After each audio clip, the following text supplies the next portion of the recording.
আজকালকার সমাজে সিজারে ভরে গেছে, নর্মাল ডেলিভারি আর হয় না।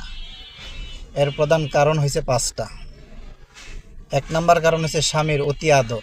কারণ আজকালকার স্বামীরা সত্যি তার স্ত্রীদেরকে অনেক আদর করে, যা বিগত দিনগুলায় এত আদর স্নেহ ভালোবাসা কোনো স্ত্রী এতভাবে পায় নাই।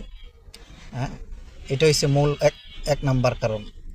আগে স্বামীরা যে পরিমাণে টর্চার অত্যাচার করতো, এর এক অংশও পায় না এখনকার স্ত্রীরা, তারপরেও তাদেরকে ধরাই যায় না।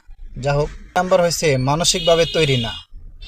সে মানসিকভাবে যে মা হইতে গেলে কিছু কষ্ট পোয়াইতে হবে, এটা চিরন্তন সত্য কথা। কষ্ট হইলেই স্বস্তি হবে, এটাই ভালো হবে, এটাই কল্যাণ হবে, এটা মনের মধ্যে মানায় নিতে পারে না।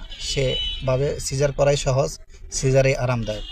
যার কারণে মন যেহেতু মেনে নেয়, এই জন্য আর কি ব্যথা সহ্য করতে পারে না, অল্প ব্যথাতেই সে সিজারের দিকে ঝুঁকে যায় আর সারা জীবনের ঝুঁকিটা নিয়ে নেয়। 3 নম্বর, পরিশ্রম এবং খাদ্যাভ্যাস। দেখা যায় প্রেগনেন্ট হওয়ার পরে তারা আর বেশি পরিশ্রম করতে চায় না, ঘরের কাজকাম অনেক কিছু অনেক সময় করে না, একটু শরীর ক্লান্ত হয়ে যায়, খারাপ লাগে দেখে তারা গুছায় বসে থাকে। এটাই শরীরের মধ্যে কিন্তু জম হয়ে যায়, কাল হয়ে যায়। আর খাদ্যাভ্যাস দেখা যায় মজা মাস্তির খাবার, জাঙ্ক ফুড, বিরিয়ানি, ভাজা পোড়া এগুলা খায়, যার কারণে কিন্তু পেটের ভিতরে ফাঁপা থাকে, পেট ভরা থাকে না, বাচ্চা বড় হয়ে যায় আর কি সিজারের দিকে কিন্তু ঝুঁকে যায়। 4, ডাক্তারদের অভ্যাস।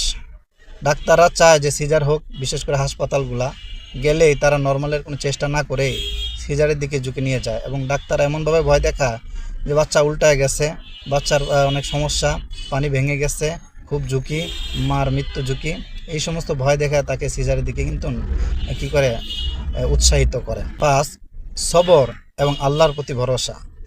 সবর করতে পারে না, যে একটা মুহূর্ত আসছে, এই কঠিন মুহূর্তটা সবরের উপর, যে ধৈর্য ধরা, আল্লাহর প্রতি ভরসা রাখা, যে আল্লাহ কল্যাণ কিছু করবে, আমি ধৈর্য ধরি, টিকে থাকি, আল্লাহ যা করবে ভালোর জন্যই করবে, আল্লাহ আমার তকদিরে যা লিখে রাখছেন এটা হবেই হবে, আমি যতই চেষ্টা করি না, মেহনত করি না, আল্লাহ যেটা লিখছেন এটাই হবে।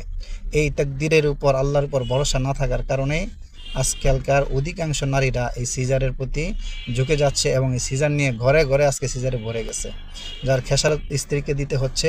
শুধু তাই নয়, স্বামীকেও কিন্তু দিতে হচ্ছে, এবং শুধু এককালের জন্য নয়, সারা জীবনের জন্য তাকে কিন্তু কষ্ট পোহাইতে হইতেছে প্রতিটা ক্ষণে ক্ষণে। আপনার কি মতামত কমেন্ট করে জানাবেন।